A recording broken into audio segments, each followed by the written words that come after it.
হরে কৃষ্ণ সুধী ভক্তবৃন্দ, আশা করি সকলে ভালো আছেন। আজ আবার আপনাদের মাঝে প্রশ্ন নিয়ে হাজির হলাম। প্রশ্নটি হচ্ছে, অনেক সময় দেখা যায় দুর্ঘটনা বা বিপদ থেকে ভক্তকে ভগবান রক্ষা করেন না, কেন? এখানে উত্তরে বলা হচ্ছে, দুর্ঘটনাকেও শুদ্ধ ভক্ত ভগবানের বিশেষ কৃপারূপে গ্রহণ করে থাকেন। যেমন শ্রীল পরীক্ষিত মহারাজ এক ব্রাহ্মণ দ্বারা অভিশপ্ত ছিলেন যে 7 দিনের মধ্যে তক্ষক দংশনে তাঁর মৃত্যু হবে। তখন তিনি জাগতিক ক্রিয়াকলাপ থেকে অবসর নিয়ে 7 দিন গভীর মনোযোগ সহকারে মুক্তপুরুষ শ্রীল সুখদেব গোস্বামীর মুখ থেকে ভাগবত কথা শ্রবণ করতে করতে অনায়াসে ভাগবত ধামে গমন করলেন। তক্ষক দংশন করল ঠিকই, কিন্তু দংশন যাতনা তাঁকে প্রভাবিত করেনি, কারণ তিনি ভগবত চেতনায় আবিষ্ট ছিলেন। কেবলমাত্র সেই ঘটনাকে মাধ্যম করে তিনি জড়জগৎ থেকে উত্তীর্ণ হয়ে চিন্ময় জগতে প্রবেশ করলেন, যা অভক্তদের পক্ষে সম্ভব নয়।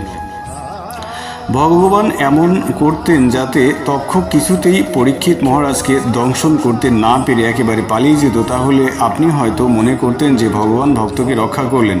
তক্ষক দংশন করলো মানেই ভগবান ভক্তকে রক্ষা করলেন না, তাই না? কিন্তু এভাবে বাহ্য দৃষ্টিতে ভগবানের ভক্ত রক্ষা কার্য বিচার করা হয় না।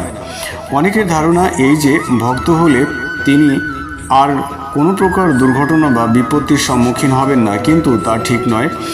জড়জগৎ বলতে দুর্ঘটনা বা বিপত্তিপূর্ণ জগৎ। এখানে বিপত্তি থাকবেই, কিন্তু কৃষ্ণ চেতনাময় ভক্ত সেই সব বিপত্তির মুখে আরও বেশি করে কৃষ্ণ শরণাগত থাকেন।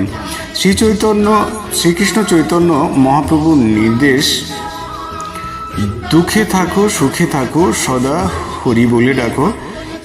যদি এই জগতে প্রাণ থাকে তবে কৃষ্ণ ভজনা করতে হবে।